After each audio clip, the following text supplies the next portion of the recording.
Mm. Why?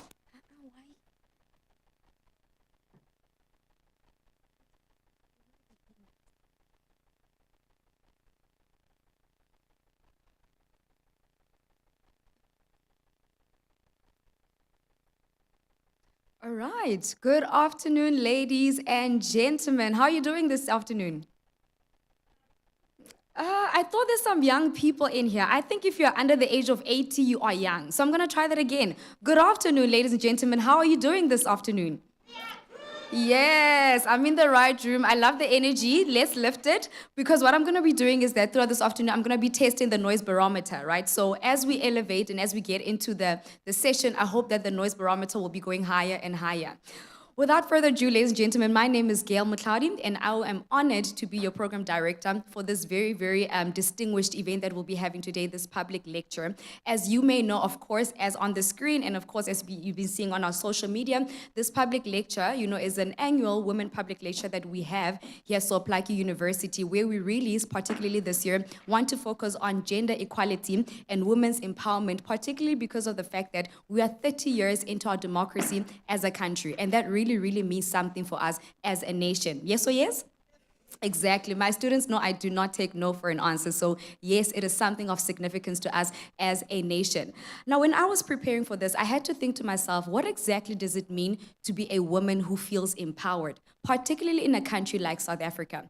And I came across a quote that says that behind every successful woman is another successful tribe of women that actually help her become successful. And I couldn't help but think to myself, who is my tribe of women? Who is my tribe that actually elevates me and catapults me to success? And I actually could come up with a number of ladies that do that for me in my life and the ones that I do that for them in their life. So I want to ask you this afternoon, as we engage and as we hear the amazing presentation that we're going to hear, do you have that kind of tribe in your life? And moreover, are you part of somebody else's tribe in their life that you are actually helping them move from one level of success to the next, one level of greatness to the next, right? So we're going to be thinking about that. And if we do not have it, we're going to intentionally walk out of this room, ensuring that we become part of that successful tribe. Yes or yes?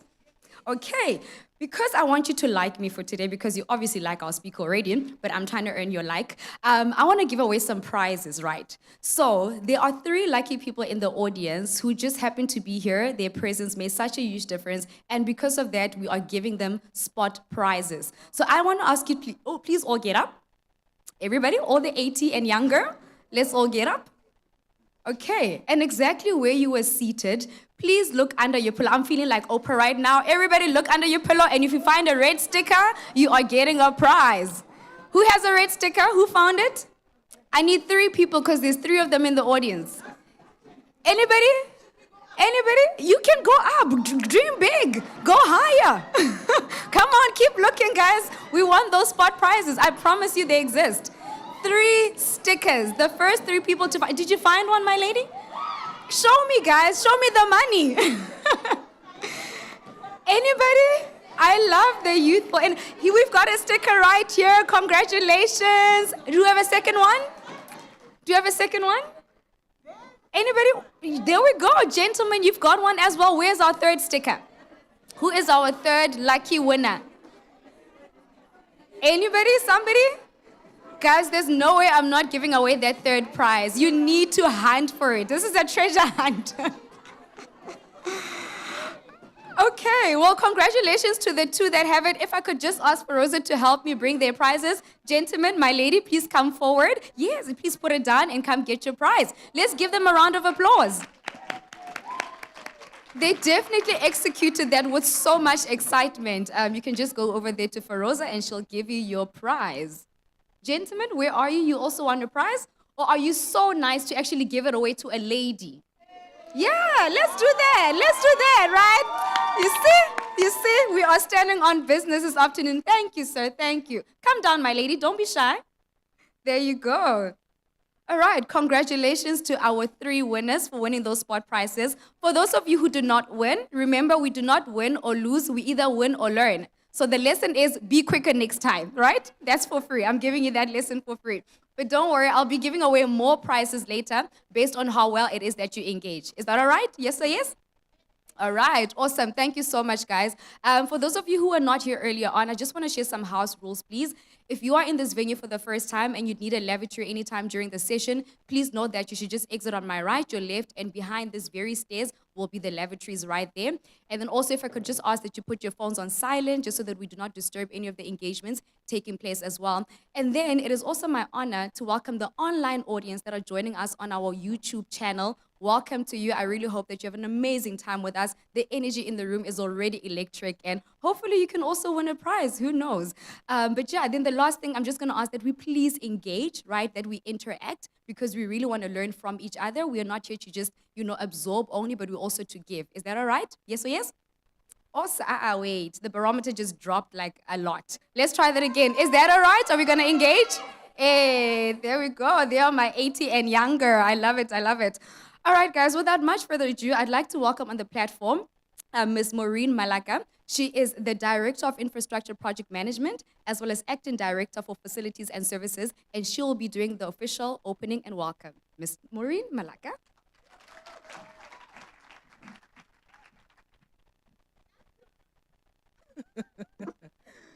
Good afternoon. I do not have the energy Gail has, but I'll try my best. My task is the easiest difficult task. It's to welcome all of you to this lecture this afternoon.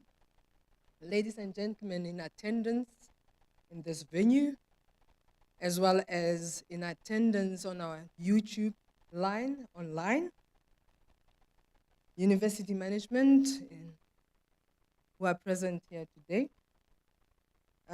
staff, students, and a special welcome to our esteemed guest, Dr. Nthabiseng Moleko.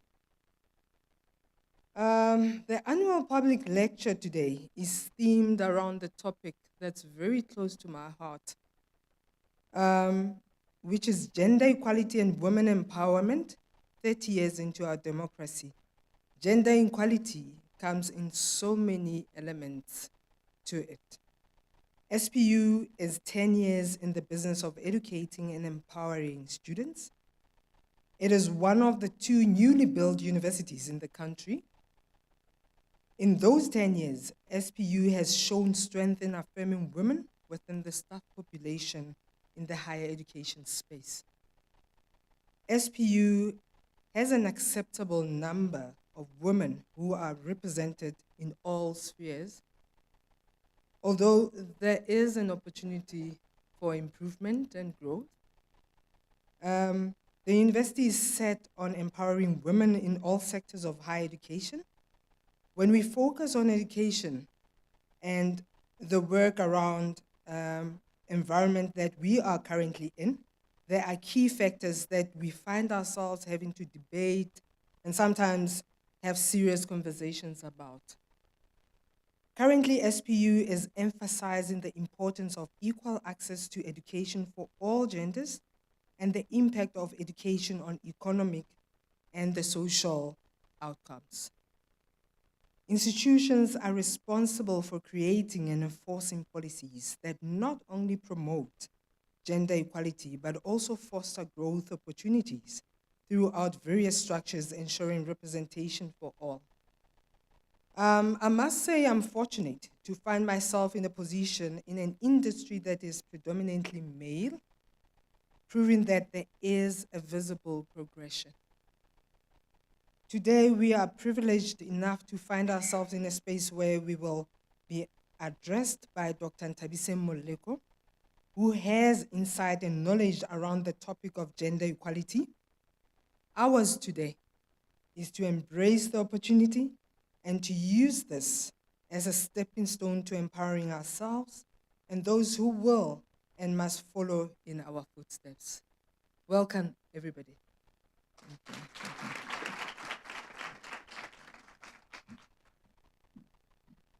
Please let us not be shy with our round of applause. Let's go for it.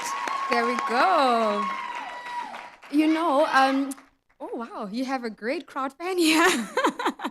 All right, when we are seated here, right, it's sometimes easy to just be withdrawn and just, be inward and so on. But I want to encourage you, engage with the person next to you. When I was sitting here next to Maureen, I actually found out we share a name. Her name is also Gail. So you'll never know what you might actually learn, from the next person sitting next to you. They might even give you their number, if you're sliding in their DMs. They might give you some money, e-wallet. I was sitting next to Dr. Moleko and I was like, I know you're into finances. Slide me a few millions. All right, so remember just to keep engaging. But anyway, another round of applause for Maureen, please. Thank you so much for that warm welcome. As she was speaking, I was thinking to myself that it's great that, she acknowledges the progress that we have made, as a nation, as a people, male and female. The fact that she's able to reference from her own life that she is now able to exist and, progress in a male-dominated industry. For me, that really speaks a lot about how far it is that we've come in a nation.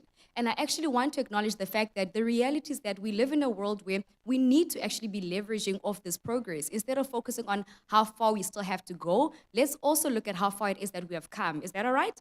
Yes or yes. And we should not in any way, I know we live in a society that sometimes, tends to make a thing of this concept of PhD. Do you guys know what PhD stands for? I know we're in an academic institution, but what do you guys think PhD stands for in pop culture? Pull her down, exactly. So let us not be part of that pull her down syndrome, right? Or pull him down syndrome as well. But rather, let's continue to elevate each other and acknowledge the progress that we have made. There's a saying that I love that says, no one needs to be disadvantaged for you to be advantaged, and no one really has to fail for you to succeed. In fact, we can all succeed and in return actually develop a bigger, successful environment. So let us be intentional in actually not disadvantaging each other, not pulling her down or him down, and actually helping each other succeed. Is that all right? Are we going to be doing that? Great stuff. I love you guys. You're an awesome audience. I'm already enjoying this. But without much further ado, ladies and gentlemen, it is my absolute honor to introduce our speaker this afternoon. And I'll just be reading her bio. And when I read it, I was like, oh my goodness, what a history maker. And literally, when I read the last line, you will understand why I think she's a history maker and a nation shaker. She didn't even pay me to say that, by the way. But she will. All right, let me just tell you a little bit about our speaker this afternoon. Dr. Nthabiseng Moleko is a development economist who is a core faculty member at the University of Stellenbosch Business School, where she teaches economics and statistics as a senior lecturer since the year 2017. As a former CEO at a development agency, project manager, and researcher at the Eastern Cape Socio-Economic Consultative Council, she has worked extensively in the economic development landscape. She has also served as a commissioner in capacity as deputy chairperson of the Commission for Gender Equality, appointed by the president himself in exactly, right? Yes or yes? Yeah. Snap, snap. In 2017 to 2022. In the year 2018, the Minister of Trade and Industry appointed her as a board of trustee for the National Empowerment Fund, where she chaired the board's investment committee. And in the year 2021, she was appointed the chairperson of the NEF. And she recently was appointed to the Presidential BBEE Advisory Council. She also serves in the Strategic Advisory Committee of the Development Bank of South Africa's Infrastructure Fund. Dr. Moleko holds an honors in business science, economics from the University of Cape Town, an MPhil in development finance from Stellenbosch Business School, and she also completed her PhD in development. Wait for it, guys. This is the moment, right? I feel like I should get a drum roll. This is the history-making line. Thank you.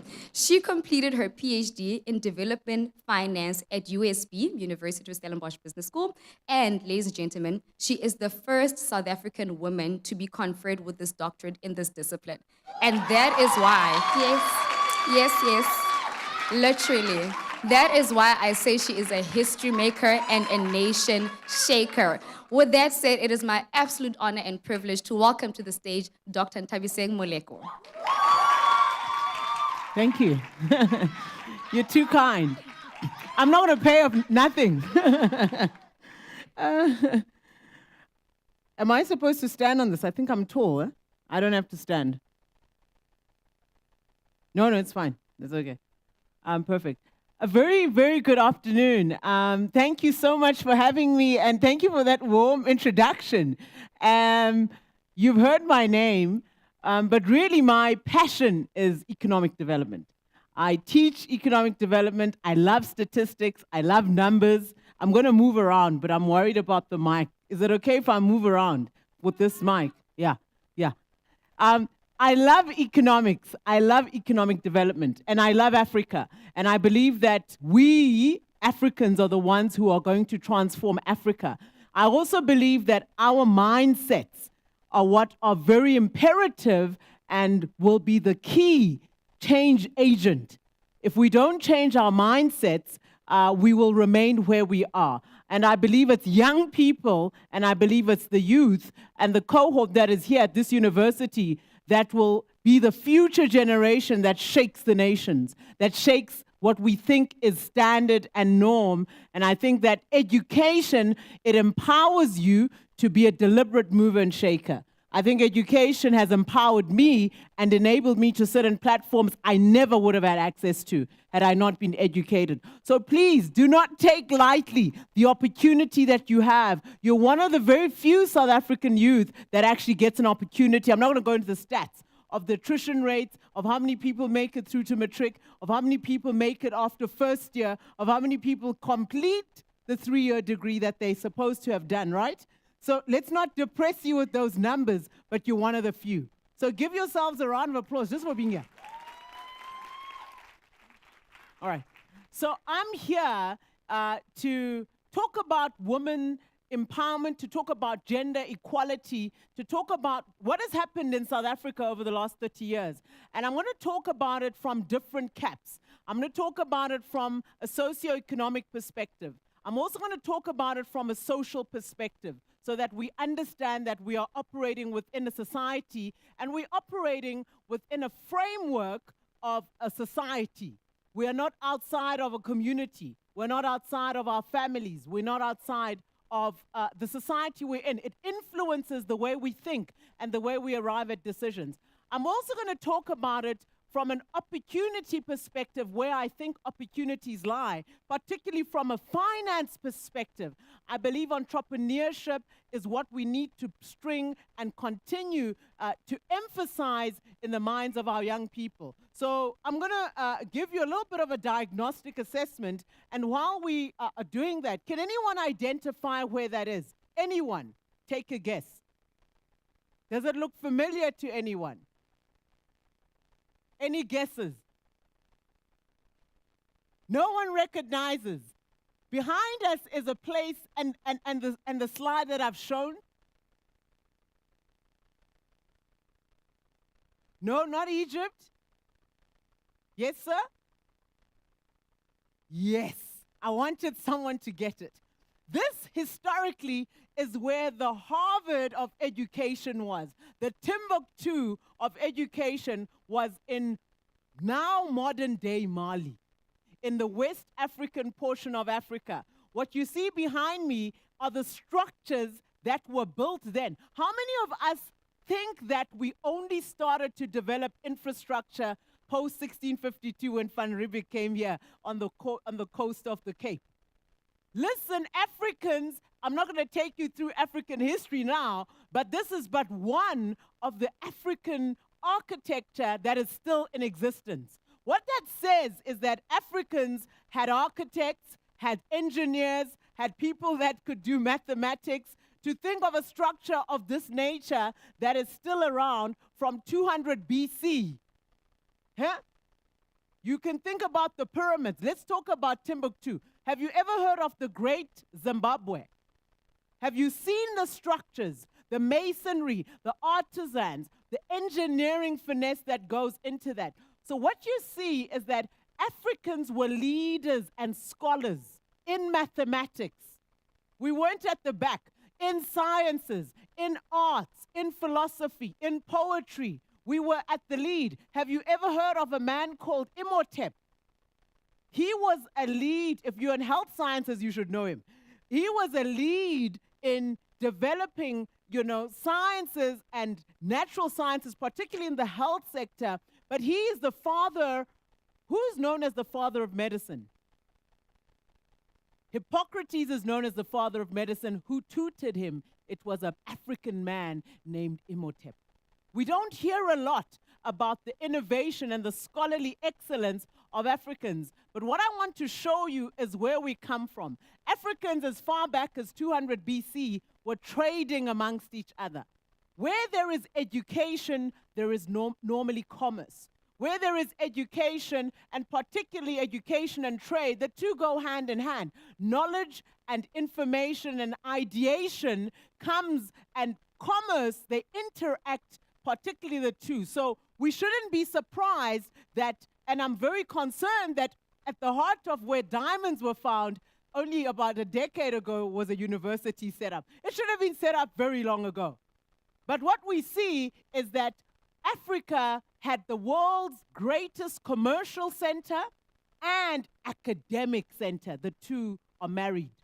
So academia, scholarly work, thinking, it's not a phenomena that came with Oxford University, Cambridge University, Harvard University. It came from modern-day Mali. There are universities in East, in Central, in Southern, and in the Western parts of Africa that actually are not spoken enough about, that we need to understand where we actually come from, because it has an informing perspective on the way we see ourselves and on the African identity. We didn't inherit ideas after colonization. We actually were the inventors of ideas. We actually were the innovators. And so I want to put it to us as a case in point that this place is much of a scholarly and a place where ideas can be conceived as much as Timbuktu, Mali, 200 BC. What therefore must come? What we see now in modern-day South Africa is the education sector and the number of graduates that come. I took that from the CHE, it's called the database for the higher education sector. So they collect data on how many graduates come out, how many people are exiting. Who are those graduates, right? Are they female? Are they black? Are they white? Are they Indian? And so you see in the main, I'm not going to go into all the universities, but what you see in the main is that the yellow seems to be the highest number of graduates. Can you see there?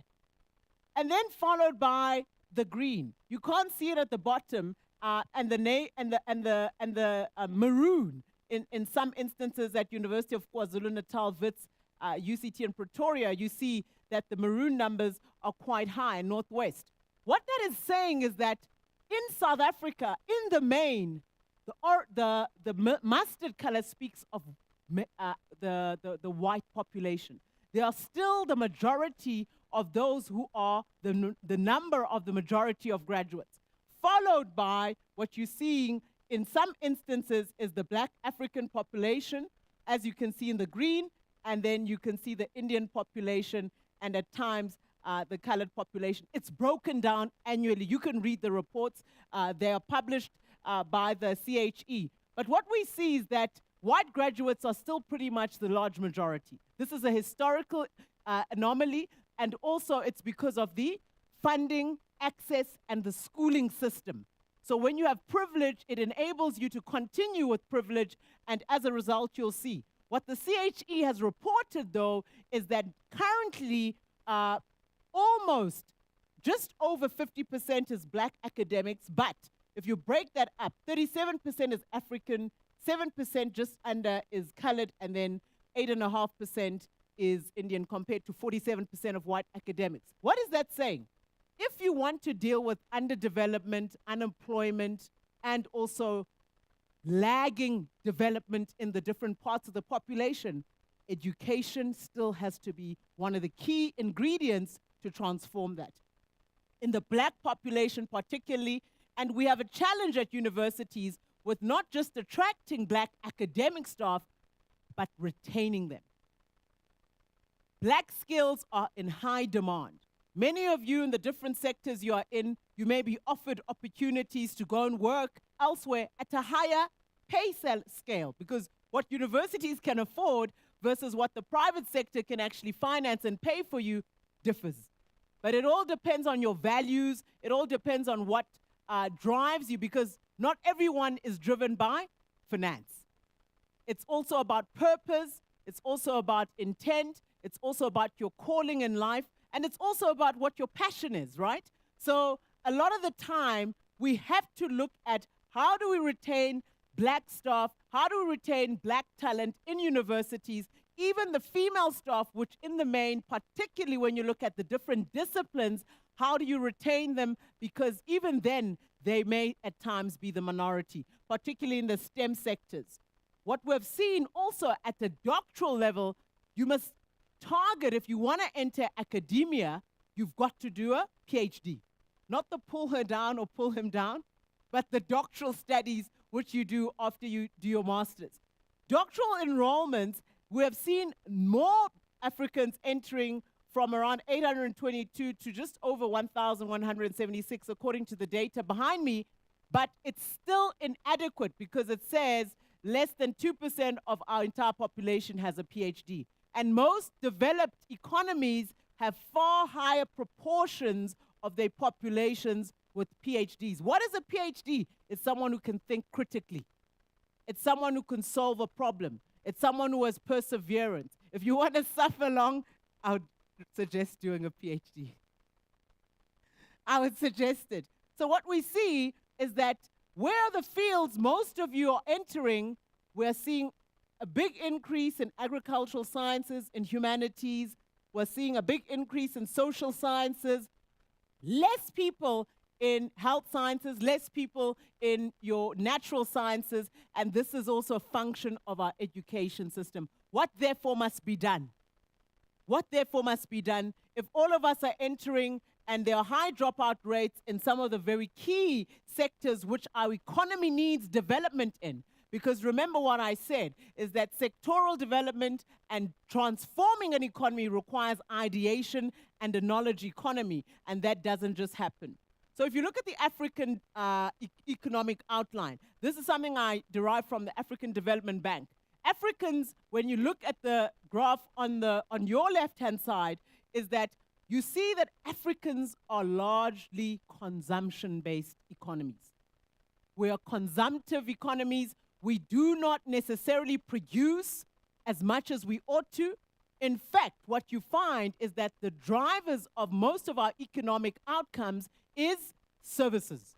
What is services? Services sector is your tourism sector, is your financial services, is your real estate, is your retail, where you and I are consuming, buying clothes, buying gadgets, buying laptops, buying books. How many of you on the bench that you're sitting on now are actually manufacturing and making those? The cameras, the things that we see outside of us, the steel products that make these structures, how many Africans are in that space? And what you see behind me is that very few. So that maroon here is showing you services is that gray area. Can you see it's almost 60% of our economies? And less than 20 to 23%, depending on each African economy, including South Africa, our manufacturing GVA contribution to economic output is 16%. And that is where opportunities for employment, and that is where opportunities for labor absorption lie, and that is where opportunities for making sure that we see value add. And if you want to be an entrepreneur, probably that is the space you should look at entering into, but you need a lot of support, right? The primary sector is where we see a lot of what the Northern Cape economy is driven by: mining, extraction.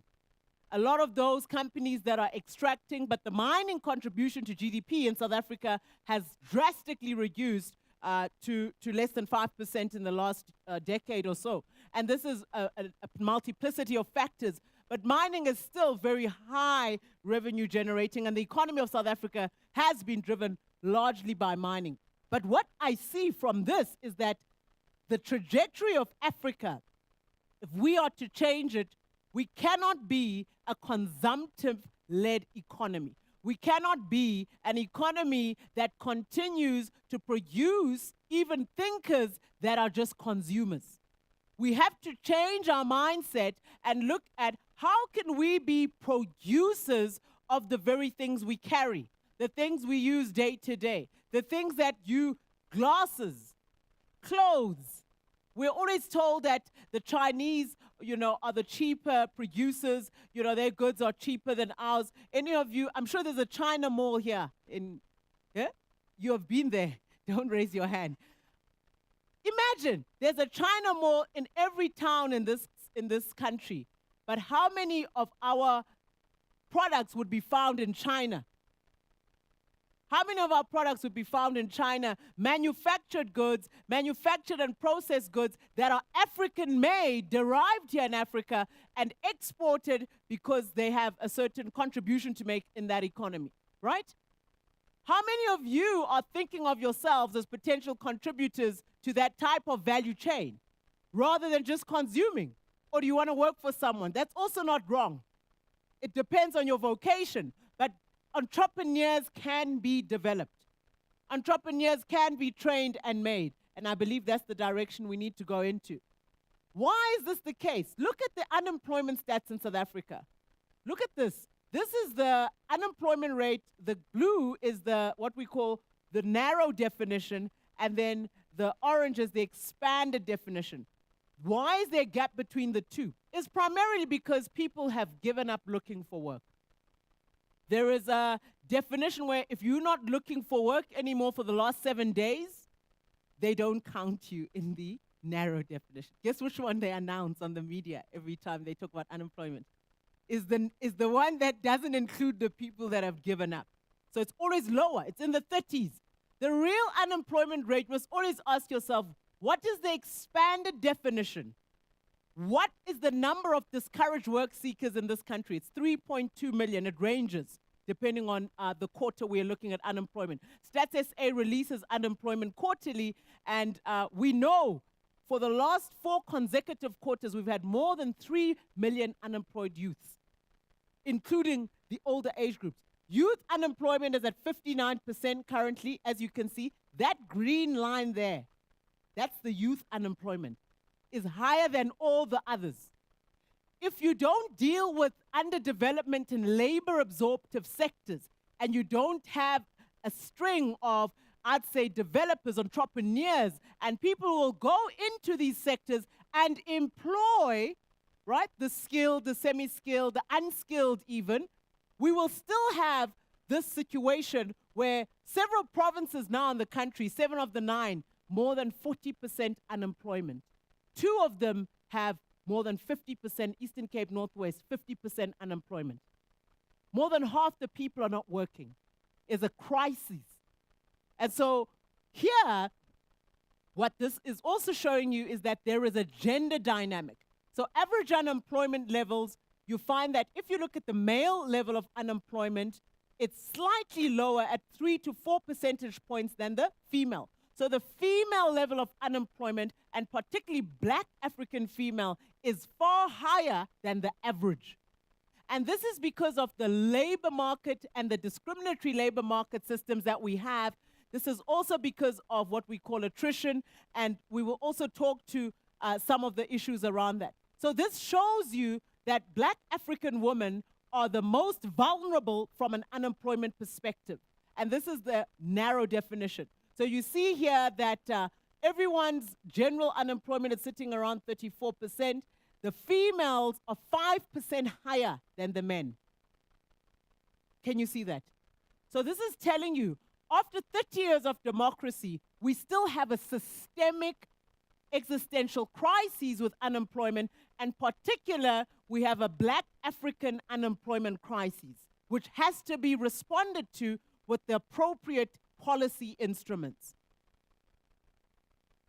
The lowest unemployment levels, I must say, it is, the lowest levels is with the white population at just over 8%, Indians at 13%, then you see colored population and black Africans more than tripling some of the others, even at times 4 to 5 times higher, depending on the province. So we do have an unemployment problem. We also have an inequality problem. Inequality I'll explain in terms of the gender dimension, but when you look at inequality in the Southern African, and the reds that you see are the Southern African economies, Swaziland, Lesotho.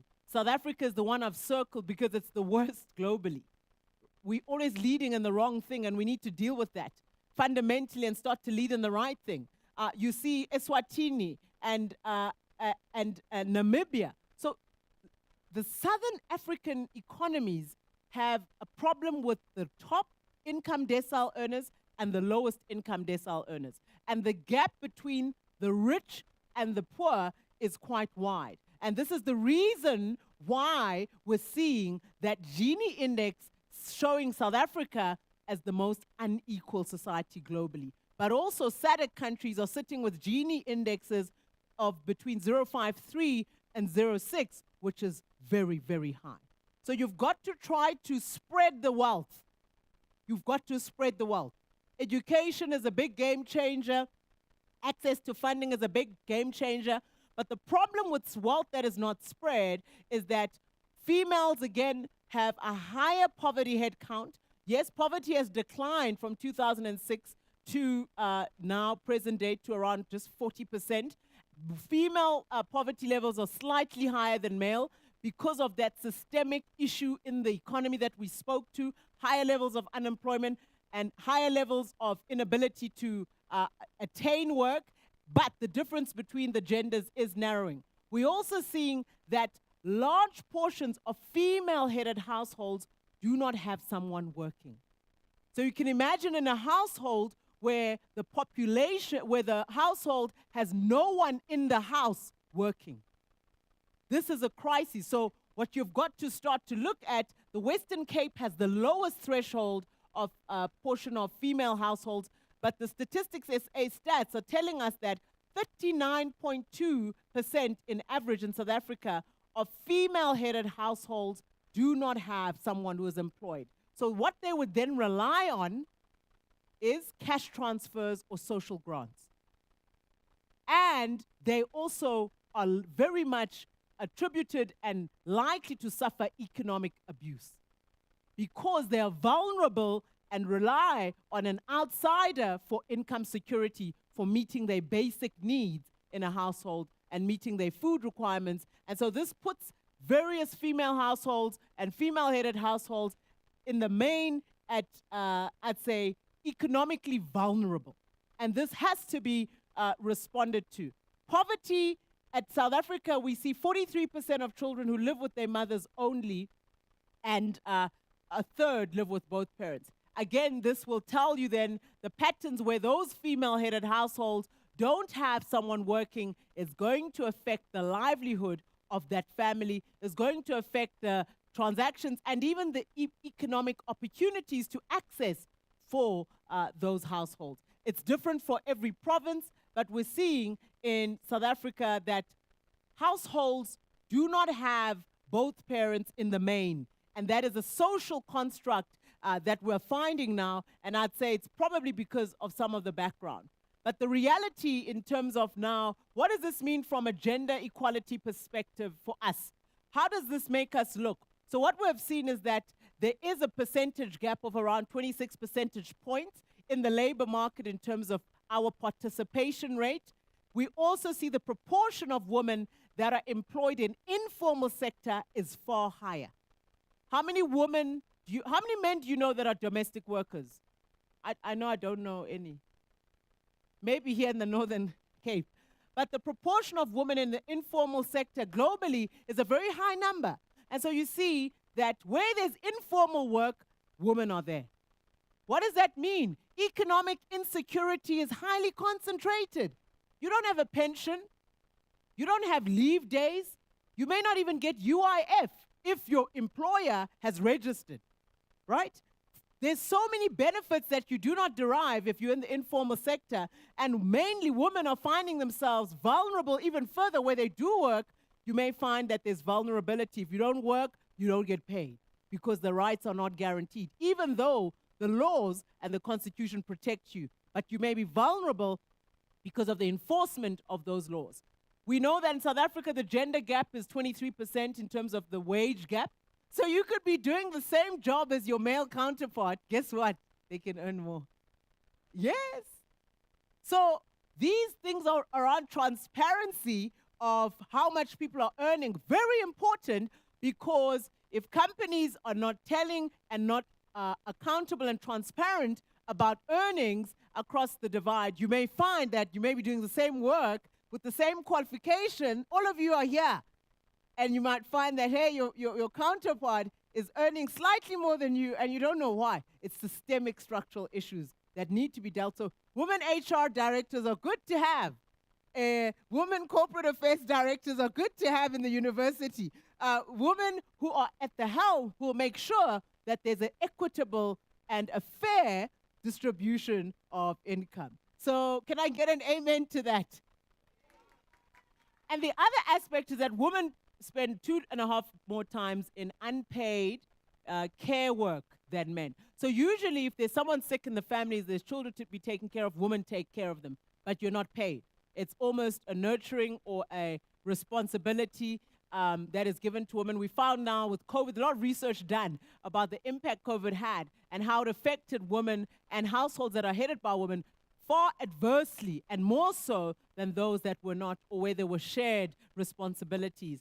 And this is primarily because of the time that is spent on what we call unpaid care work. But a good thing that I want to point out is not all doom and gloom. Irrespective of the African and the diaspora trajectory in terms of how we have been consumptive growth-led economies, we have seen some sharpshooters come out. We've seen some unicorns in Africa. Almost, I'll take this data from 2015, 2016, 17, because these are the glowing years for Africa. We saw Ethiopia, we saw Tanzania, Mozambique, we saw Rwanda, and we've seen 6 of the 7 fastest growing economies at this time come from Africa. South Africa is not there, unfortunately. We're still trailing at around 1%, 0.1 negative. Let's not talk about ourselves, let's talk about everyone else.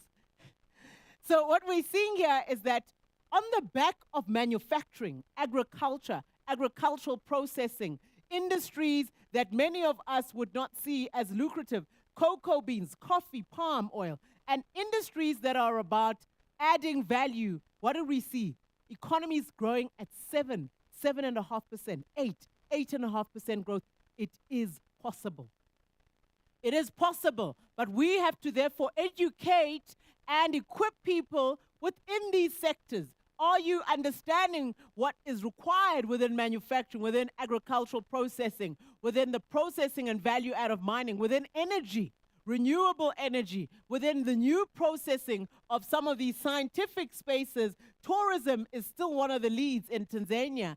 Mozambique is gas and natural gas. So a lot of the natural findings or the natural minerals that Africans have, it remains at the forefront, but it's not the only driver to economic growth and development. So for me, this is very encouraging.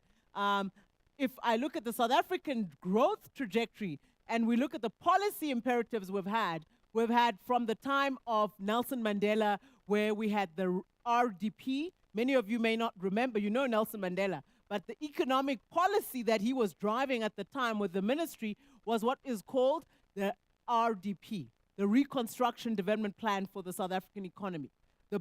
I would say arguably the fastest growing, the most impactful economic strategy was under the helm of the former president, Thabo Mbeki, who had 2 terms, and he led what was called both the growth, employment and economic redistribution gear, and he led what was known as GIPSA parallel. What is that? The Joint Initiative for Priority Skill Acquisition.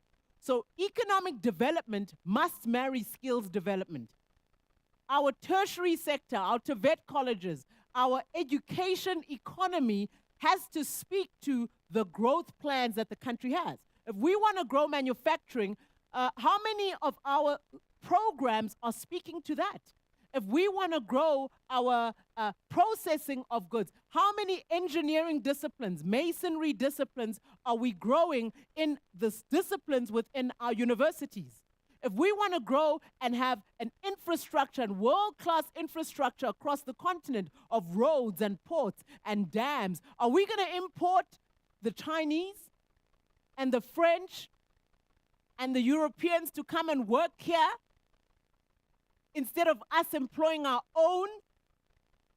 But the universities and the curricula, and particularly the science, engineering, and technology, has to come from the ideation that is here in the university. So my argument is always that until we align the two, and we're seeing in the out years when we had New Growth Path and the National Development Plan under the former President Jacob Zuma, and now for current president, who was also leading President Cyril Ramaphosa, the New Growth Path and also the NDP, you find that we have had the lowest growth because skills development is almost standing on its own.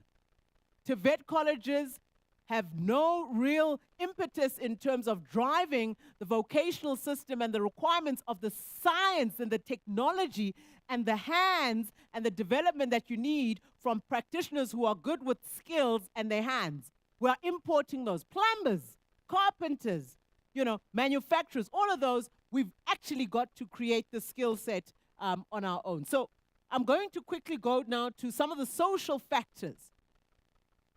We have the conundrum of GBV in South Africa.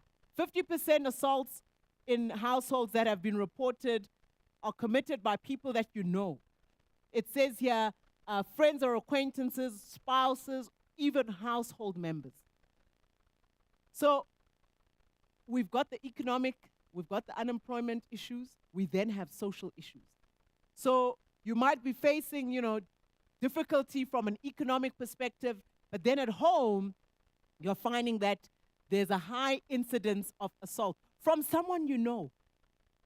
Someone that could be an intimate partner, someone that could be a household member or a relative. A lot of people have experienced sexual or physical violence or both.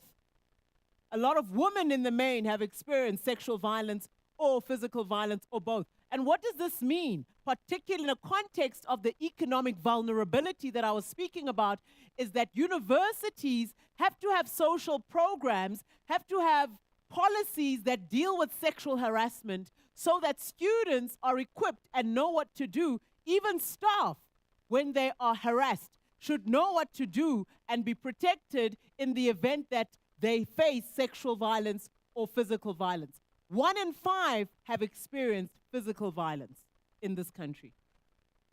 So if you look around you and there's 5, one of you has experienced this, and it's telling you that this thing, it's not about class or anything.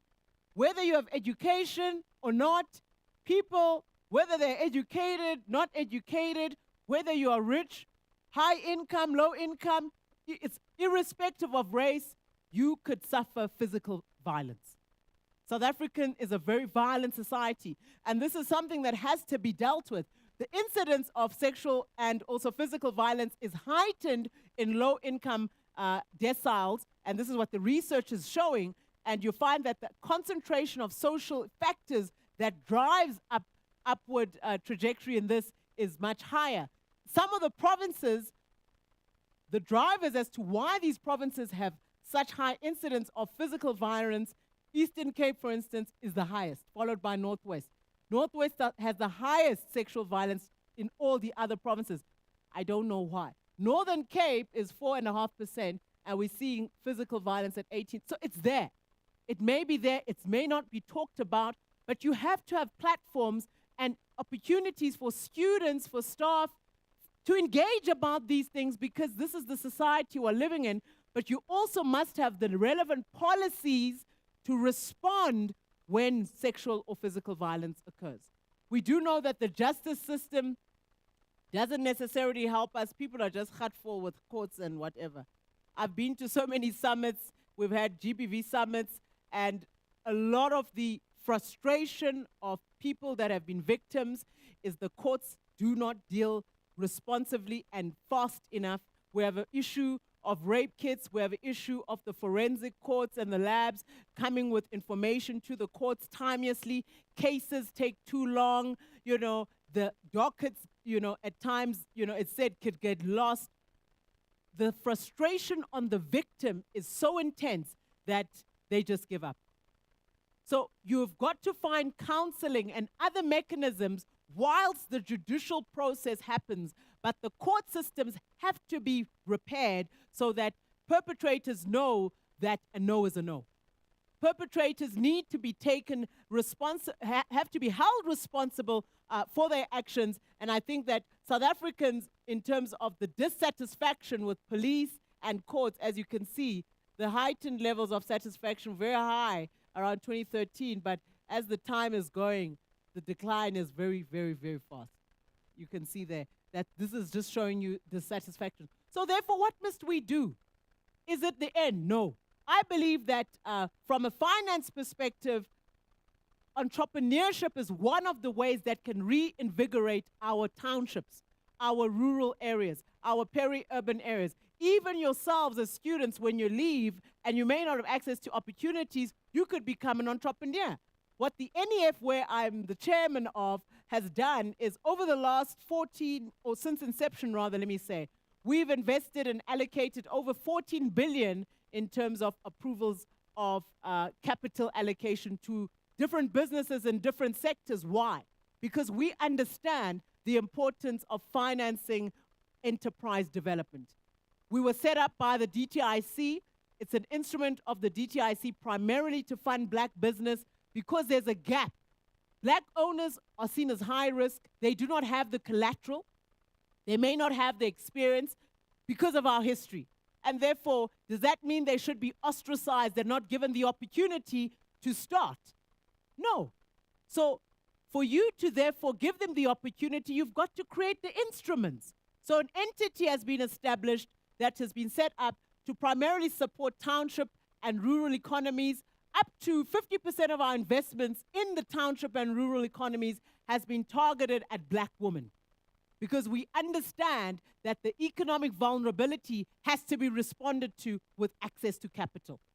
We understand that if we don't fund our black entrepreneurs and investors, over 500 SMEs, these are the small, medium enterprises, we will still have the problem of underdevelopment and unequal development and inequality that I showed you earlier on if we don't support our black entrepreneurs. We have seen, for an example, in the retail space alone, the NEF has funded 116 service stations of about 647 million. So Gail was right, we do have money, but you must apply and go through the investment process on the NEFCorp website. But what we do target is women in the main so that we don't lose them in the mix. We target both men and women, but you can see the numbers that we have targeted at least 40 to 50% of investments for women in these different sectors. So women are in services, but also in food, in energy, in agro-processing, in tourism, in mining, in property, media, manufacturing. So think of yourself as a young woman potentially getting into one of these sectors, potentially owning a company in one of these sectors, potentially being a game changer in infrastructure. I don't know what you're studying, but I believe that if you have a vision for yourself, and if you don't have a vision, ask God to give you a vision. If you don't have a vision and a direction for your life. But He will give you a vision because He put you on this earth for a reason. But imagine if we had thousands of young people entering into all these sectors as entrepreneurs, as visionaries, as owners. Even the cushion you are sitting on, that is a business. Someone made it and sold it to the university. The university has a supply chain development system, and people are being procured there. Go and find out, what are these supply chain systems and how can I participate in the future in this? Here's an example of one of the businesses we funded here in the Northern Cape. It was called VK Medi. What are these? Do you remember these? At first, we were importing masks at the time of COVID. NEF decided to approve just under 1 million application for this Medicare youth business. It's a youth-owned business where they said, actually, we want to manufacture these masks. We don't want to import them from China, and we supported them. Another example, and now they have over 300,000 orders of these things per month, so you must get the orders. It's important. But we also funded guys that are into farming. You see chickens come up somewhere. I don't know where it's not. There you go. The chickens that you eat. Food processing is huge business. The food that you and I are consuming every day, the water that is next to us, the milkshakes, all of those are inputs into a value chain. And if we don't look at this as black Africans as potential areas for us to enter into, we'll lose and we won't get the gains. We also funded South Hill. It's actually a facility that we funded of around 15 million rand here in partnership with the Tourism Fund and also our funding, where we were able to have what we call blended finance. And this is here in Kimberley. It's called South Hill. Google it. But you'll find that we were able then to help employment of 37 plus 12. That's just under 50 jobs just from the creation of this facility alone. Maybe become a service provider to them. And another one which I really like is this Up Village Mall in Botlaro. You see here that this was a combination of a community development trust and the people of the land, and we supported them to set up a facility where they partnered and set up a shopping center in that area, in the rural villages. This is important because people then commute long distances to town to get social services, to get to an ATM. It's important for us to make the lives of people living in rural areas better. And how else to do that but to set up infrastructure and ensure that the community of Batlaros is able to see rural economic revitalization and economic development. At least give us a round of applause for this one. So you see here that community had a taxi rank that was set up, and there was also obviously service providers that provide and have shops in this mall. It's not just the big retail centers, but it's the smaller shops and service providers. You feed a woman, you feed the nation. So my interventions that I would suggest, if anyone is listening and wondering, what should we therefore do with all these things? Let's support the mechanisms that enhance development of the disenfranchised and the economically disadvantaged. I'm always shouting for more funding for the National Empowerment Fund. I'll never stop. I'll always say that black business has to be funded. We are seen as high risk. The amount of capital that banks allocate to black business is paltry. When we looked at the credit guarantee scheme that the president in the time of COVID offered, if you remember the 500 billion economic stimulus package, 200 billion of that was credit guarantee for SMMEs. Banks did not come to the party. Less than 10% of that was allocated because the businesses were simply seen as too risky and banks were too risk averse. And you can imagine countries in the Italians, the Germans, the Spanish, the English, the UK, they use credit guarantees in the main to revive their economies, to make sure that the liquidity in the mainstream of the economy was actually running fast. And so capital needs to go to DFIs and entities like the National Empowerment Fund, who have a deliberate mandate to deal with unemployment, underdevelopment, unequal spatial development, and unequal access to capital, because it's clear that the financial system and the sector that we have and the sectoral development pathways that we have are not speaking to the needs that South Africa has. So I strongly support capital concessionary facilities to be expanded into manufacturing industries for young people who have never had any expertise, for young people who are seen as high risk, because these are the ones who will grow the future industries, and they need to also be given the opportunity. But you have to develop their management and their technical capabilities with what we call non-financial support. So you've got to grow a whole politburo of African entrepreneurs who are hardcore. Where are the Mark Zuckerbergs on AI and tech and all these apps you're on now? I hope you are tweeting, by the way. Where is the African Twitter or whatever? Where is the African TikTok? Who is the developer of software for the future that is from Africa and African youth? Why are we always importing? We've got to fund them. It doesn't just happen. So access to finance has to be afforded that is affordable. We know that the state, in terms of planning and capacity, is weak. We've got to strengthen the state apparatus. We've got to coordinate better. We saw how the state can manage itself with COVID. We saw how they coordinated themselves, what they call hotspots. Do you remember? There were even, you couldn't get out of the house. The state was so organized.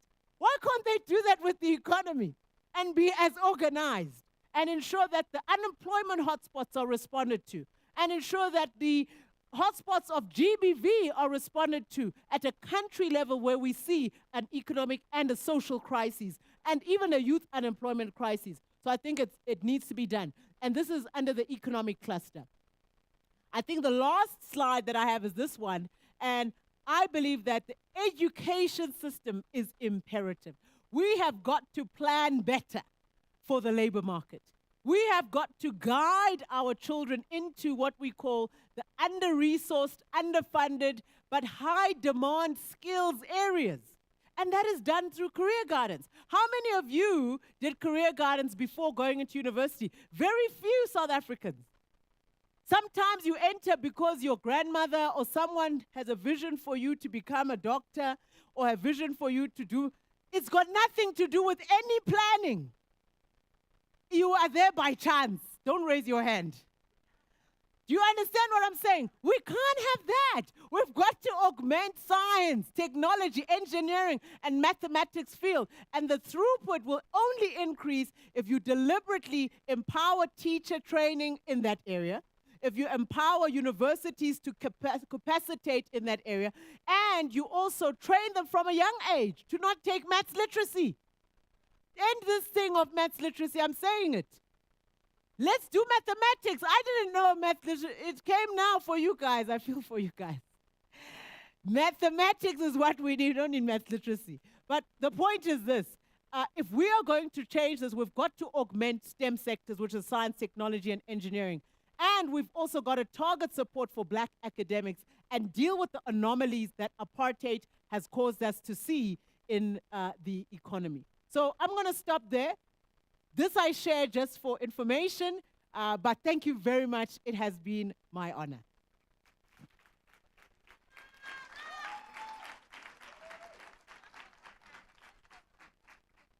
Okay, we are back to the noise barometer. Let's give another round of applause to Dr. Moleko. Hey, I love it, I love it.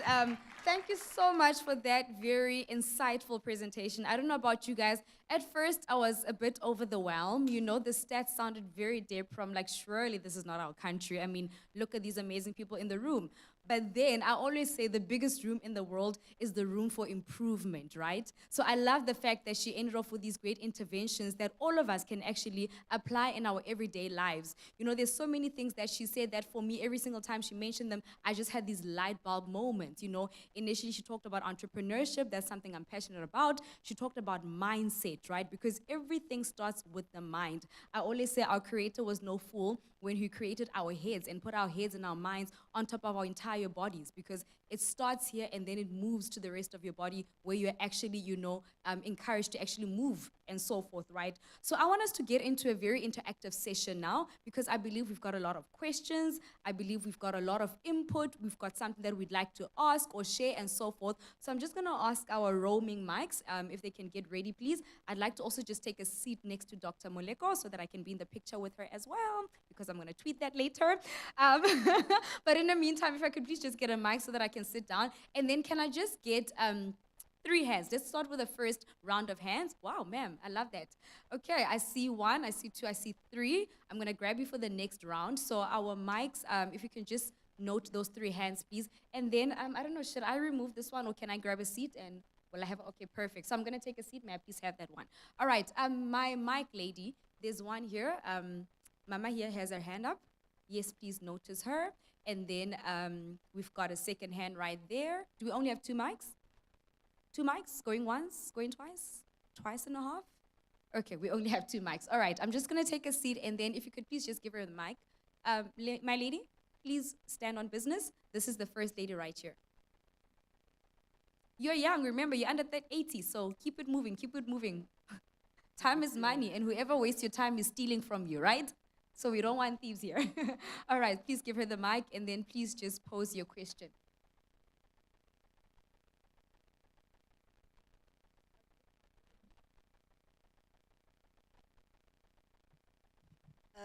Yeah, I'm forming part of Noki today. I want to say thank you for an informative presentation. One thing that really struck me was all the areas in which you showed where growth and development is taking place. And one of the things that was really never covered well at school was vocational guidance. And now I can say to you again, there are many entrepreneurs in the world, but what is again short is the vocational guidance. To tell them, where do you go to in order to support you to start your business? You know, because that is where unemployment is going to be decreased. So I think in that field, I would like to hear what you're going to say to us. Thanks. Thank you so much for that question. Can we give a round of applause? Great. I think let's take the additional two, and then we'll just tackle all three of them at the same time. Second question right there, please. Hi, good afternoon. I am Shoraida, student at SPU. The topic of the day is gender equality. So I want to know, why is gender equality essential to sustain peaceful societies? And you as a leading woman, do you ever feel how do I put it? Do you ever feel intimidated when you have to lead men? And why or why not? Thank you.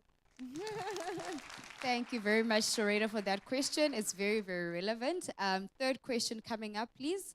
That's the third hand, and then we'll come to the Oh, side. Thank you. I like to stand up. It's actually not a question. From me, it's more of a remark, a personal remark, because I've realized that majority of us, Sorry, my mostly darling. men. Sorry to break your word. Can you introduce yourself just so that afterwards we can ask for an Oh. autograph or something? You know? Okay, okay. My name is Bulelwa Caroline Shoto. I'm a postgraduate student here at Plaatje University. So what I've realized is that most people don't know what is a woman. Some will say, I'm a woman because I have the bigger nyash. Some will say, I'm a woman because I have these watermelons. Yes. Some will say, what makes a woman? It's her structure, her family structure. But they don't realize that being a woman doesn't mean you must have a body to die for, a body to kill for. Being a woman means standing up for yourself, meaning that you have a voice, although there are many people who are trying to oppress that voice. I am a woman not because I have these features, but because I've lived and gone back and forth from hell and back. That's what makes me a woman. And mostly in our society, what I've realized, I'm a girl child mom. I've realized that we are only taught how to survive. We are not taught to work for ourselves, live life, enjoy life to the fullest, but we are taught to only survive. This is the life of a girl child. When you are born, your mom has to worry about your safety. If I leave right now, going back to my room, I will have to think about what will I meet with, what is going to happen to me. I must make sure I have those ideas of self-defense. We are taught to survive. That's why majority of women in this country don't know how to fend for themselves, but know how to survive. Oh, Sure. let me not get it away. Yeah, no, thank you so much, Yeah, Bulela, yeah, for thank that you. remark. Can you give her a round of applause? That was not a question, so I think we can take a third question. I see Molalo's hand is up, but I think while the mic is going to her, essentially what she's just saying is that how is it that we as women can learn to move from surviving to actually thriving? Because I really think we are purposed to thrive. So let us just keep that at the back of our minds in everything that we do, to say that I'm not just here to make ends meet, but I'm actually here to make a life and not just a living. Is that all right? Yes or yes? All right. Dr. Moleko, let's get the third question for you. Fine. Okay, gentleman over there. Good evening. My name is Obaking Jacobs. Dr. Moleko. I have comments, really. But firstly, I would like to really appreciate the presentation you gave on various issues that we have in the country in relation to women.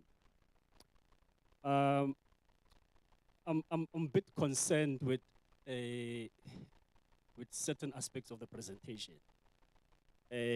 Particularly when we look into I think I saw on the star that the women take the majority of South African population with 51%. So a very interesting statistic also. So I wanted to really find out the microeconomic policies of South Africa, because I think that's where perhaps you should have given us a glimpse of how they have fared in terms of their empowerment of women, from RDP, Asgisa, Gay, you name them. I think there we will have at least had an impression of how the South African government, interestingly, you are employed to with the institution you are part of, how they have fared with their microeconomics policies relative to women. And also I have reservations, really, with the manner in which you are, engaging us, because in essence you are saying that South African women really should, appreciate the new liberal policies that South African has taken, positions that he has taken. And when we look into the new liberal policies, the self-regulation, the regulation, and all of that, I believe they have contributed significantly in the exploitation of women. The reason why the informal sector women are there is because of capitalism itself. It's not humane. It seeks to exploit the most vulnerable women, people with disability, and the likes, and what you will say, foreigners. So that's capitalism. I mean, now the Home Affairs Department now, they are talking about relaxing the immigration policies of South Africa. And that is capitalism at its best. So that position that we should be looking into entrepreneurship, looking into business, whereas the economic policies of South Africa, really, they are not, I will say, they are not good for developmental objectives that we have, coming from apartheid, coming from landlessness, and I also will be interested to find out what is your position on land, because in essence, you need land to have a business enterprise. The Northern Cape is a private province, by the way. All the land in the province is privatized. It's been turned into game farms.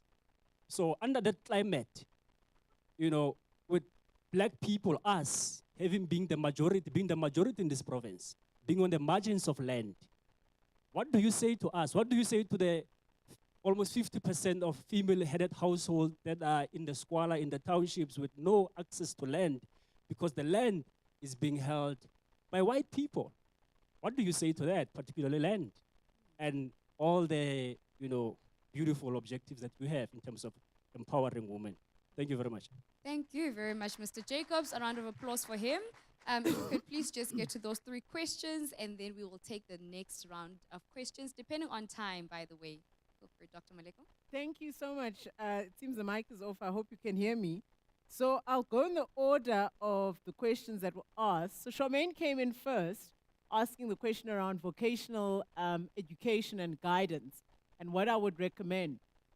Well, with the limited information that I'm privy to, I believe that if you don't agglomerate all of the enterprise support development mechanisms for making it easier for our youth to access and also our greater populace, people will continue with broken information flow. So what you're finding now is, if I want to get access to funding from, let's say, the Small Enterprise Development Agency or from the Department of Small Business, or I want something from the Department of Agriculture, or I need something from the DTIC, there's no centralized place where I can get information. I have to go to all these different places one by one. And how many people do that? If I don't have access to resources or taxi fare to go to all these different places, or I don't have data to go on the website, we need to have a repository that is actually encouraging the coordination and ease of access to information. Information should be easy for people to find. I shouldn't have to dig and find it so hard. Even with the private sector, it's not just with the state. Everyone is running his or her own show. They all have their own enterprise supply development program. So this one will run their own thing, this one run. it's not all collaborate into one place. And I think that to make it easier, and this is the work of the ministry, Department of Small Business Development, together with their entities and the DTIC, to actually give and make easier access to the populace. But I think the third thing that you'd need to do is that you'd need to make it part of schooling earlier. So students that come here may only interact with political economy and other aspects of the economy, but they've never had any interaction with finance. How do I get loan? If I want a grant, where do I go? It's nowhere, right? Unless you come from a family that has privilege and has access, and maybe you have access to all those type of information and instruments. But most of our people don't. So it's only much later on in life where they get this information. So I'd say, Charmaine, that earlier is better in high school, but also collaborate and make sure that there's ease of access to information in the provinces. It shouldn't be hard. There should be a center for enterprise development, and where all the government and also the private firms are. Even if I'm finishing varsity, I want to go and step into some of these areas, I must be able to access and find support quite easily. So that would be my recommendation. I think Jarada's point on why gender equality is important. If you don't give the opportunity from a social perspective for women and young girl children to reach their optimal points, you are inhibiting society. If you don't give young girl children at schools opportunities to finish school and not be raped, we have a phenomenon now in South Africa where 2,700 10-year-olds are pregnant. Why is that happening? It's because of sexual and physical violence. Those are children, 10-year-olds. They should not be pregnant. There should be no reason why they are getting pregnant at 10. Where are the parents? Where are the adults in those schools? And why are they not having charges against whoever the parents and the fathers are? Because that is a clear case of statutory rape.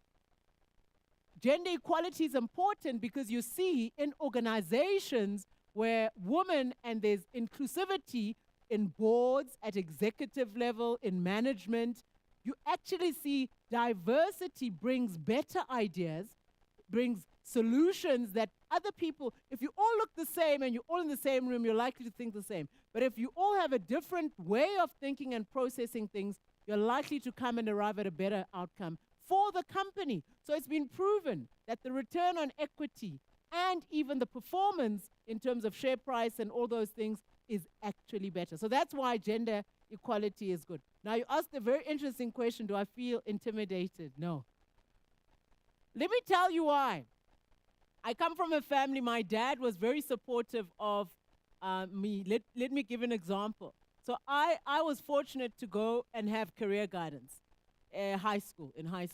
So I remember at school, they came and they had different vocations. And then when I was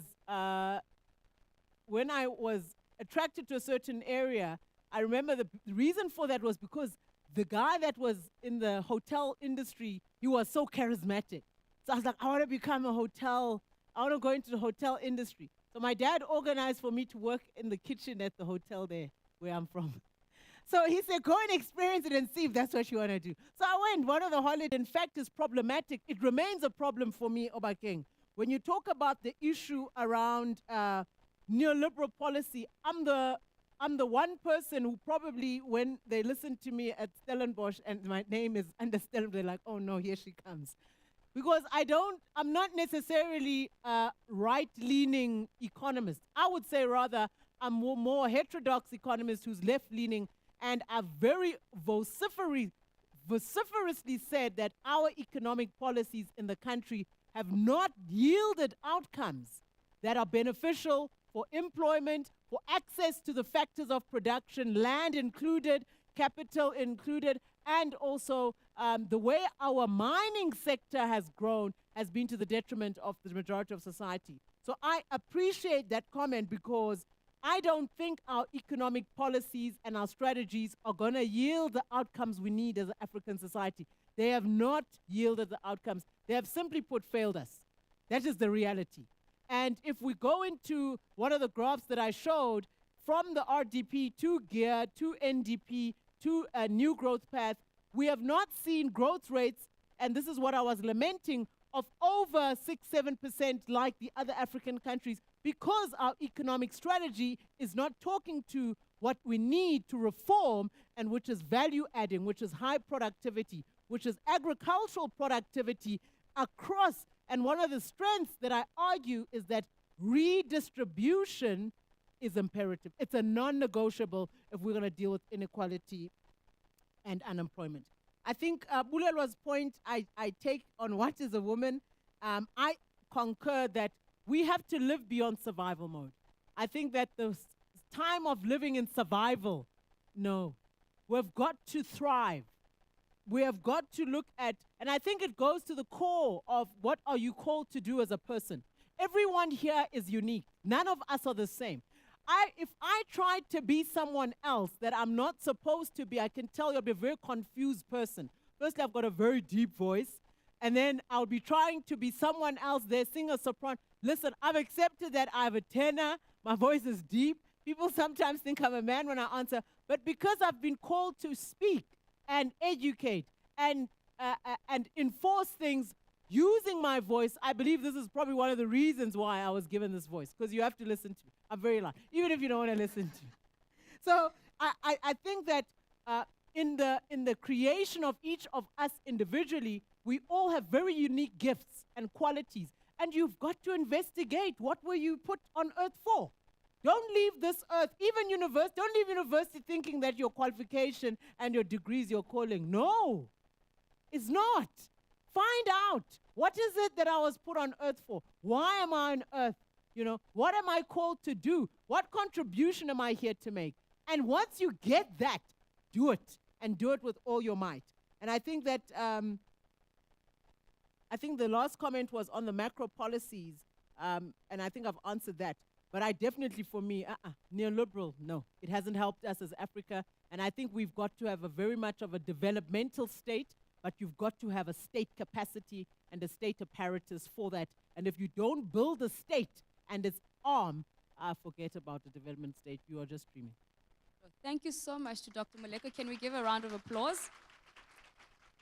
Thank you guys. I think from what I'm taking, I'm just gonna give snippets, right? Not as necessarily an entire response, but to say that we really need to move away as a country, as the public sector, as well as the private sector, move away from operating in silos, right? Because I think when we do that, we end up competing instead of complementing each other. Because I really believe that we need to move away from that idea of we're competing with the next person, but we ought to complement each other. Complement with an E and complement with an I, right? All right, I think I'm going to take 2 more questions. You can give a clap. Okay, I see my lady over there, and then yes. Okay, are you a student? I'm sorry, I'm going to have to be, okay. I want to give our guests, our external guests, an opportunity to answer. So can I take Mama in the front here, and then can I take you? I'm going to discriminate against you because you're my girl, and I can give you some private time with Dr. Moleko. So can I please get a mic here in the front, and then one to the lady in the white hoodie? I'd appreciate that, please. So please just make it quick, to the point, so that, yeah, we do not rob anybody of their time. Thank you so much. Hi, my name is Gloria Peterson from a company called Makabelo Foundation. I just want to find out from Dr. Moleko, gender equality and women empowerment. Government is spending a lot of money, and I like the presentation that you showed us, but like that information don't go down to the end user. There isn't a proper monitoring and evaluation system that government is using, to look at the tangible things that they've done. As a woman, we have had students here that have left their kids at home, that have left their siblings at home. And I've never heard government coming forward and say, what are we doing about the child-headed students? There are child-headed students at school, at university. And I think government must also invest, or your department must invest in mentorship, because as women, if you have a few young women under your wing, and when you look back and you say, look, I have better the life of these young women, because these young women are our future. That is the actual reason why my foundation started a campaign called I Am a Woman, and we have 4 legs: knowing your value, embracing equity, mentorship, and gender-based violence. So a lot of women are looking at you. I would really love that you must reach out and mentor them. I thank you. All right, thank you so much. I think we're going to take that as more of advice, as a comment to say that there is a gap in society for, mentorship and so on. And I believe in that. I myself, in my private space, am a mindset coach. So I 100% believe in lifting as you rise, especially young women in these different spaces, even in academia. Okay, let's take a question and then we're going to wrap it up there, because I really see it's getting hot here. So I think even after the session, Dr. Moleko won't mind taking some questions offline. But for the sake of our streaming and everything, and even our audience online, if there's any questions from them, I'd like to be able to attend to those before we actually wrap up. Please go for it, my lady. Thank you very much for the opportunity. My name is Kagelelo Dioka.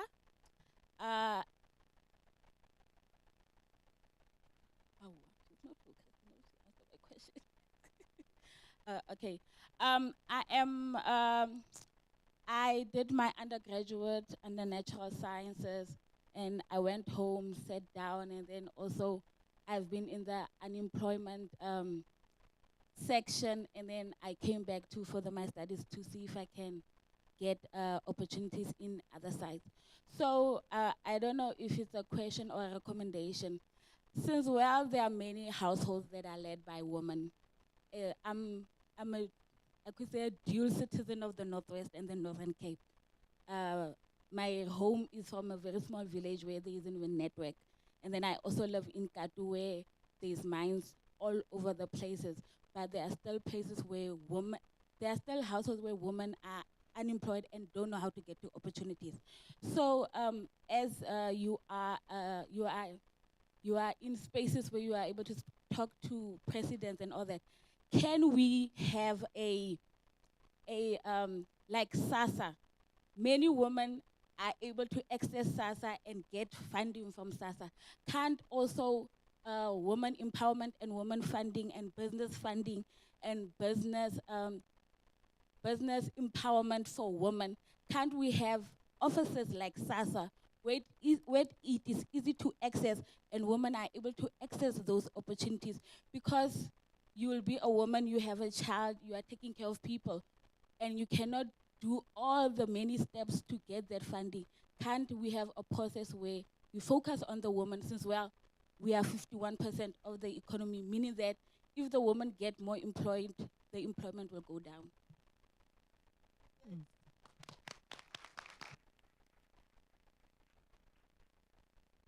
Thanks, Rachalelo, for that comment. Let's take hers, Shame. She's had her hand up. Molalo, you can go for it. Please ask your question. If you could please give her a mic. Dr. Moleko is so nice, much nicer than I am right now. It's okay. So this was a All right. comment. Yeah, all right. Thank you. So, yes, we acknowledge that question. Please go for yours. Thank you very much. My name is Murado Subasa, actually standing here representing our student women economic empowerment that has been established, let me not say established this year, but we were finally affiliated with SPU. So SWEEP Chapter 2024 is in the house. I feel so nervous and empowered right now. Okay, so my question is, what has democracy done to accelerate the goals of gender equality? Just that. Thank you. Thank you so much, Molalo. So we'll take those two questions and the responses from Dr. Moleko. Okay, so let me start with the last one, which is the hard question. What has democracy done? So democracy for me is a governance process and a system that we have embraced post-colonization. Most African economies, it's almost like, I would say, the religion that we were told would be the way in which we liberate ourselves economically. What I would say is that, unfortunately, from the time of Kwame Nkrumah, and if you look at what happened with democracy across now Africa, so the wave in West Africa to Central Africa to some of the Eastern and Southern coming down, South Africa was the last democracy post the 1959s, is that we have been told that the way to change the economic liberation and the economic structure of our countries from colonialism is through democracy, and it hasn't happened.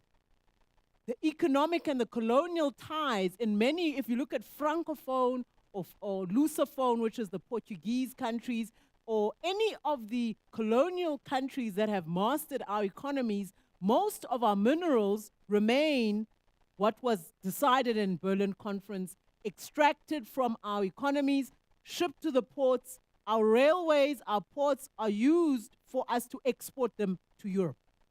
So the democracy system, I would say from equality perspective and economic justice, hasn't delivered.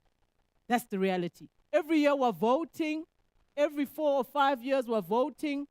Are we seeing economic justice in the changing in the entrenched inequalities? Unfortunately, the reality is we're not. And this is where I'd say the juxtapositioning is the frustration of many Africans is that the people that you are electing into the electorate and whether they have the instruments to break the colonial ties, because someone is deciding who becomes president. Someone is deciding which political party is at the realm of leadership. Even what we're seeing now, the GNUs, etc., there are many type of arrangements that could have been entered into. But what you'll find in Africa is that if it's going to change the economic trajectory and empower the local people and the locals, you'll find that that economic trajectory is stopped, usually by those that are in power. Yes.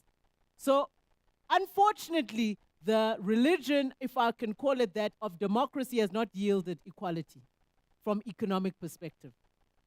And that will then also articulate from the gender perspective to the inequality which we are seeing, because we see the economic vulnerability. If you look at mining as an example and how mining has destroyed South African society in Africa and particularly South Africa, the mining complex took all of our men. It was the most economically and socially violent system, the labor system. It took all the men from the households, leaving the mothers and the children in the rural areas, forcing them using the monetary system of the time, and chiefs were enforcing this in the TVBC states. That's Bophuthatswana formerly, the Northwest Mafikeng side, the Ciskei, the Ciskei is the former Transkei, and the former Venda. Those areas, you'll find now, if you look at the households, what is happening to the child or the female-headed household in those populations. And it's the black families that have been broken apart. There are no fathers, the fatherhood, the structure has been broken, and you find that societal effect of not having fathers in the society has destroyed our young men and has left families very vulnerable because the covering that is naturally there when there is grandfather, father, and even uncles, and the reliance on them is so much more because of the gap. So you're finding that the social construct has also been highly adversely affected because of this type of economic system that was put in place, I believe, to also derail us from economic justice. So I wouldn't say it has yielded the gains, even though democracy, I'm not saying it's all bad. I'm saying where it has failed us is on the economic justice and realizing economic outcomes that speak to dealing with underdevelopment and particularly unequal gains on income, on access to factors of production, land being one of them, and capital and education even. It shouldn't be about which class you are from or what race you belong to. It should be that all Africans have the benefits of the wealth of the minerals that we have in this continent. It should not be seen. Unemployment and poverty should not be seen in this continent. but because of the economic injustice and inequality that has been entrenched, and we have not been able to separate ourselves from it, I think it remains. I think the last point that was made by, 2 points. Kagelelo made a point about SASSA-like model. So it's the point I was making is that if you could have a center of entrepreneurship where you have all the information in one place, it's similar to what you're saying that Charmaine asked earlier, is that everything is broken up. But you know, for cash transfer, social growth, you go to SASSA, you go to the post office. Where is that for business? Where is that for entrepreneurs? It's a similar concept where we just need to put things together. Let's make things easier for our people. Why is it when people need support from the government is the hardest thing? The people are even you are scared to look at them if you go in the morning. They want to eat magwinya. They want to drink their tea. The nurses, you don't want to go to public hospitals because of the service delivery. So we have to have a complete reform of the entire state apparatus and capacity, because this is where the majority of our people are relying on for services and support. And I'll take up, Gloria, the point on mentorship. I think I support fully that. I think it's about capacity and how to do it. But I think that formal ways of mentorship have to be put in place. Because what you find is that one person who may be good, everyone goes to them. And they are then highly, unable to service the majority. But what you need is actually, in every region, in every city, province, you need mentors. In business, you must make sure that people have some kind of effective way of being told, you're out of order. You are not doing so great here. Maybe improve here, and so forth. And business mentorship, I think, is one of the critical areas that a lot of these accelerators and innovation hubs are trying to, put in place. And again, access and putting them in central places becomes imperative. What I would encourage is, Gail, I was just saying, if they can put up the social media. If you didn't get a chance to ask a question, maybe just tag me, ask me something, and I'll answer maybe later tonight or tomorrow. And I know Feroza will also share some of the handles. I'm not so great with social media, but I try. So ask me there and I'll answer, Facebook or wherever, or Twitter and the others, but I'll definitely get back to you. Yeah. Thank you so much, Dr. Moleko. If you can give her a round of applause, please. And like she's rightfully stated, her handles are on the screen. Please grab a picture. And if you've got further questions and you'd like to engage further with her, please make sure to take down her contact details. I'd like to continue with the program. We are going to wrap it up. But unlike men, I'm a woman of my word. I do not lie. It is even scriptural. So I'd like to give away prizes like I said I would. So I'm just going to ask 2 simple questions. And the ladies that are roving the mics, if you could just spot the first person to literally jump up. Remember, we are 18 younger, so we are excited, we are young, we are youthful. So I want to ask a very, very simple question. Are you already standing up? No, wait. The first question is, if I can just see, if somebody can help me spot, please. If you can just answer this simple question. Right. What exactly does triple BEE stand for? Stand up, guys. If you've got the answer, stand up. Triple BEE. I'm giving away prizes, guys. Okay, I saw a gentleman at the back there. You are standing up right now. What exactly does please just wait for the mic. What exactly does triple BEE stand for? Let me try. I think it's broad-based Black economic empowerment. Yay! Let's give him a round of applause. Please make sure he gets his prize. There we go. And then I'm going to ask my second question. If you can name 2 sectors that Dr. Moleko mentioned in her presentation that women need to get involved in. There were even percentages that were associated to these sectors. Just 2 sectors that she mentioned. There were a lot on the screen, but I'm just asking for 2. Who's going to jump off with this one? Okay, you really want these prizes. Okay, if we can get a mic here, please. Services and agriculture. All right. Okay, we had agro-processing, we had transportation, but yes, you got that right. If we could please make sure that she gets her gift as well. Can I give a few more? Can I, Feroza? Yes, I'm feeling like Oprah right now. Okay, simple one. Dr. Moleko is the chairperson of the NEF. Who can tell me what that stands for? Jump up, guys. I want jumpers. Okay, I saw you. All right, Empowerment Fund. Sorry, National Empower Fund. There we go. Okay, this one might be a little tricky. You needed to stand on business and focus in order to answer this one. So she mentioned as well, Dr. Moleko also mentioned that there are a lot of obviously women in our population that obviously are vulnerable to economic policies and so forth, right? So there's a lot of economic vulnerability to women. However, she mentioned that the NEF also does something, right, in order to assist them. What is this something that they're doing to assist? She even mentioned how much. Ma'am, you can't win again. Let's give it to our students, please. Or please whisper the answer to her. It's a group assignment. Okay, Sharita, but you didn't stand up. If you're going to stand up, I'll give you. Okay, there we go. What's the answer? Yes, access to funding. All right, give her a round of applause. There we go, there we go. Thank you so much, guys. You've really been an awesome audience. Please make sure you go to Feroza. You'll definitely get your gifts for that and your prizes. Yes, after the session, of course, when we wrap up, do not stand up now. But from my side, I just want to say thank you so much for being such an awesome audience. I am going to give to Ms. Kashni Maestri. By the way, she has just been appointed the new Director of Institutional Advancement. Can we give her a round of applause? Another woman in a position of influence. Kashni will just be doing the closing remarks for us. Thank you, Kashni. Good evening, beautiful people. It is always wonderful at SPU to see such a diverse crowd. So thank you for being here. I just have a few comments. As we celebrate the Women's Day by paying tribute to the more than 20,000 women who marched in 1956 to protest the extension of the past laws to women. Remember, this was a culmination of decades of militant action by South African women that began in 1913 when women first protested the introduction of the past laws. Women continued resisting the unjust laws and customs through to the 1950s when the apartheid apparatus was being assembled and the repressive regime was installed. But the 9th of August 1956 was the day that rock beat paper and set us on a course for emancipation and empowerment. So remember, I'm a spin doctor, okay? So take that as it comes.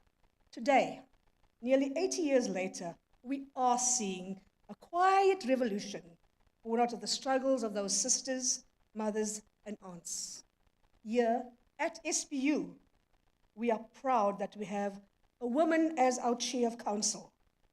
Our council comprises 6 other prominent women. In our senior team, we have a woman as the DVC, a woman chief financial officer, a woman dean of students. 41% of our heads of department are women. A third of our directors are women. And 71% of our senior managers are women.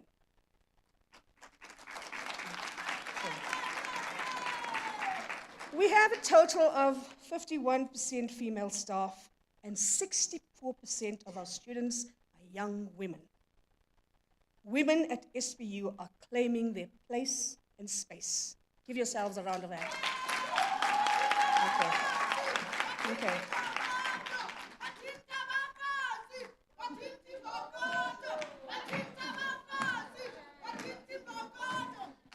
Thank you very much. We love the enthusiasm.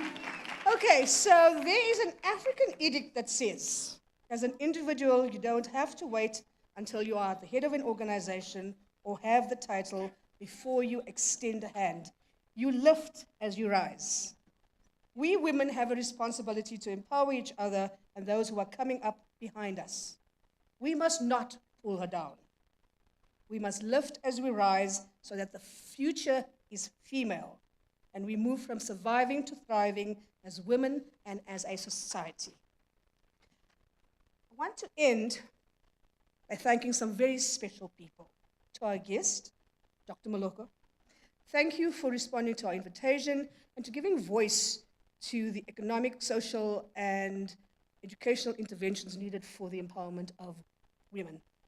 To Maureen Malaka, thank you for your gracious and warm opening. To Gail, you are truly an inspiration to women of all ages. Thank you for your energetic directing of the program. I want to acknowledge some special guests here tonight. Ms. Sharon Stein from Noki and her colleagues, Ms. Marindine Lowe from UNISA, Ms. Myrna Snyders from ABSA, and Ms. Gloria Peterson, a successful businesswoman. We are honored that you accepted our invitation. Thank you to my amazing team in institutional advancement, and especially to Ms. Firoza Nurdin, who put all of this together. Please give my team a hand. Thank you to our colleagues in audiovisual services, facilities and services, and property management, who are the unsung heroes of our work. And finally, thank you to all of you, those present in the venue, and those 100 plus who are online for joining us this evening. Thank you. Okay. We have a small token of our appreciation to Dr. Moleko. Doctor, this is a small token.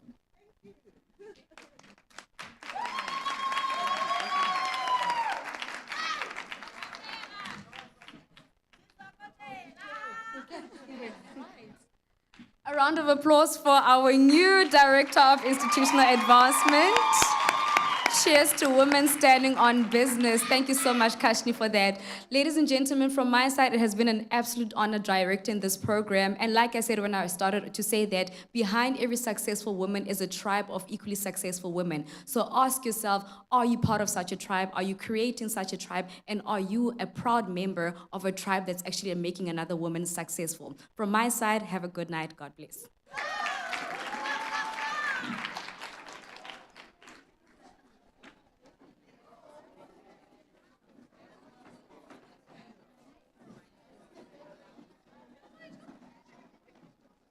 To the 4 winners, please remember to come get your prizes.